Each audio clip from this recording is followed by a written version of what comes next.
결국 일자리 쇼크라. 시장은 급락, 폭락, 미국 시장에 대한 이야기입니다.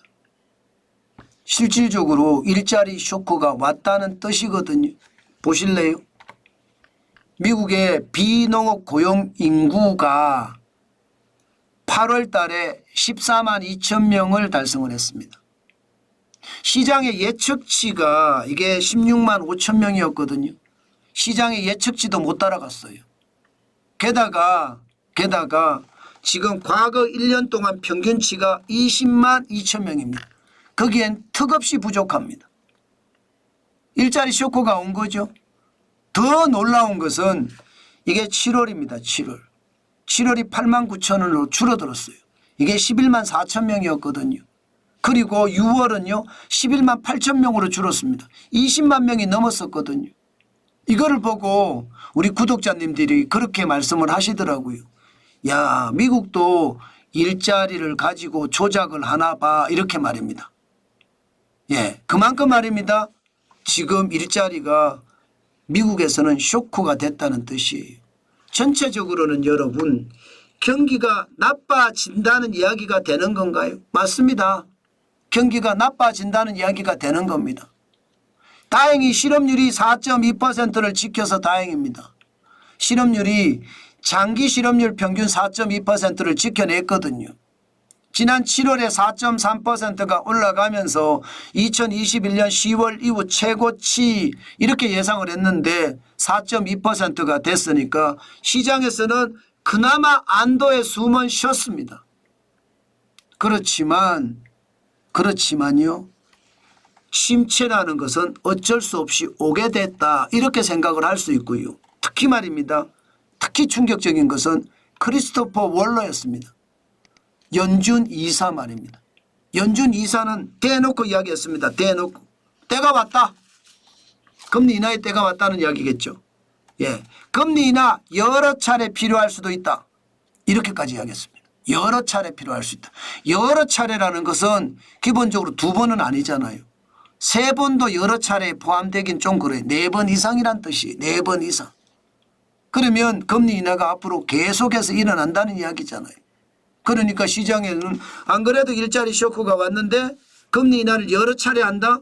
이것은 경기 침체가 온다? 이렇게 느껴지니까 시장은 와르르 무너진 거예요.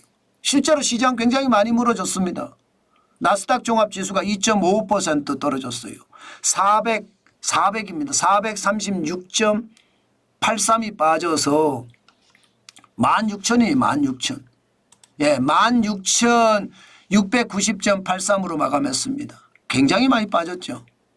뭐 예상했던 대로 빠졌다 이렇게 이야기하시는 분들도 있는데 빠져도 너무 빠졌다 이렇게 이야기하시는 분들도 있습니다. 기술주 중심의 나스닥이 빠지면 대형주 중심의 S&P 500도 1.73%가 빠졌습니다. 94.99가 빠져서 5,408.42로 마감했습니다.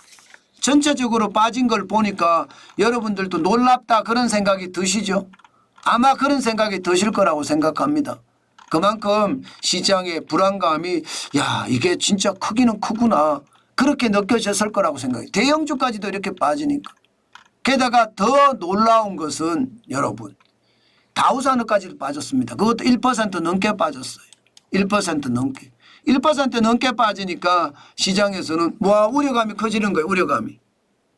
그동안은 말입니다. 빅테크를 팔아서 중소형주 내지는 중대형주를 사는 순환매가 일반적으로 일어난다고 이야기했는데 다우산업은 블루칩 중심이니까 이게 중대형주 중소형주가 많거든요. 그런데 여기마저 떨어지는 거예요. 박살이난 1.01% 410.34가 빠져서 4345.41로 마감했습니다. 전체적으로 시장의 불안감은 굉장히 크게 확산이 되고 있다 이렇게 느껴집니다. 그러니 종목별로도 보면 이게 지수는 급락이라고 제가 표현을 이렇게 썼는데 종목은 폭락이라는 표현을 써도 될 만큼 많이 떨어지고 있습니다. 당장 필라델피아 반도체 지수는요 8월 쇼크 수준으로 떨어졌습니다. 4,528.22를 기록하고 있습니다. 4,528.2예요. 거의 말입니다. 8월 쇼크 때 4,519.5 50까지 떨어졌는데 그만큼 갔죠. 예, 그만큼 말입니다. 필라델피아 반도체 지수가 많이 떨어졌다는 뜻이에요. 오늘만 4.52%가 빠졌거든요. 오늘만. 이게 적은 수치가 아니잖아요. 4.52%라는 수치 자체가 말입니다. 굉장히 많이 빠졌죠. 마찬가지로 엔비디아 102.83을 기록을 했습니다. 엔비디아 주가도 지금 4.09%가 빠졌거든요. 많이 빠졌죠. 그나마 100달러가 안 무너졌습니다. 102.83달러로 마감했다는 게 다행이다. 이렇게 이야기할 정도입니다. 여기에 애플은 그나마 덜 빠졌어요. 애플은. 네, 애플은 그나마 덜 빠졌습니다. 시장에서 애플이 그만큼 덜 빠졌다는 건 그나마 IT가 시장을 지켜주고 있구나 이렇게 생각을 합니다. IT가. 예, 그만큼 애플은요. 살짝 빠지고 말았습니다. 살짝 빠지고 말았어요. 애플이 얼마나 빠졌느냐. 0.7% 빠지는 데 그쳤습니다. 0.7%. 진짜 살짝 빠졌죠. 0.7% 빠져서 220.82를 기록을 하고 있습니다. 220.82. 220.8이면 여러분 진짜 살짝 빠졌죠. IT가 지켜내고 있는 겁니다. IT가. 그렇지만 야 이게 IT는 지켜내고 있는데 테슬라가 또 말썽이에요. 테슬라가 거의 폭락했거든요. 거의 폭락. 어느 정도로 떨어졌느냐. 8.45%가 빠졌어요. 8.45%. 그러니까 시장은 급락이고 종목은 폭락이다. 제가 제목을 그렇게 단 건데 지금 말입니다. 테슬라는 진짜 많이 빠졌다는 이야기죠. 8.45%가 빠졌으니까 210.73달러로 마감을 했거든요. 무려 19.44달러가 빠졌어요. 19.44달러. 진짜 난리가 아니죠. 시장을 보니까 무섭다는 생각이 들 정도죠. 아마 우리 시장도 비슷할 겁니다. 일단 침체라는 큰 줄기의 기운이 우리 시장에도 올 겁니다.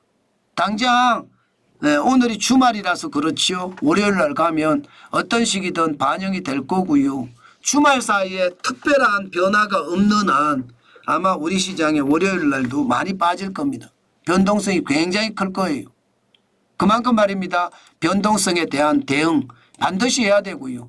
저는 이 정도면 삼성전자도 저는 굉장히 많이 빠질 수 있다고 봅니다. 그만큼 시장이 불안하다 이렇게 생각이 들거든요. 게다가 시카고 옵션 거래소의 변동성 지수도 22.38까지 올라갔거든요. 변동성 지수가 더 커졌고 공포지수가 커졌다는 이야기예요. 저는 여러분 지금 시장 아주 절묘하게 대응을 하면서 시장의 방향타를 잡아야 되겠다. 그 말씀 여러분에게 드리겠습니다. 저도 제가 현금을 많지는 않지만 모아뒀으니까 그 현금을 가지고 시장에 적극적으로 대응하는 것. 저는 월요일이든 뭐 9월 10월 거의 2달 동안은 계속 그 일을 할 것 같습니다. 여러분들도 정환진 TV와 함께 하시면서 우리 댓글창에 집단지성 쌓아놓은 거 있잖아요. 이번에 많이 활용하자고요. 그러면서 투자에 서로 도움을 받는 그런 일이 많이 일어났으면 좋겠습니다. 시장은 위기일 때 기회라고 했어요. 저는 그 기회를 여러분들과 함께 잘 잡았으면 좋겠습니다.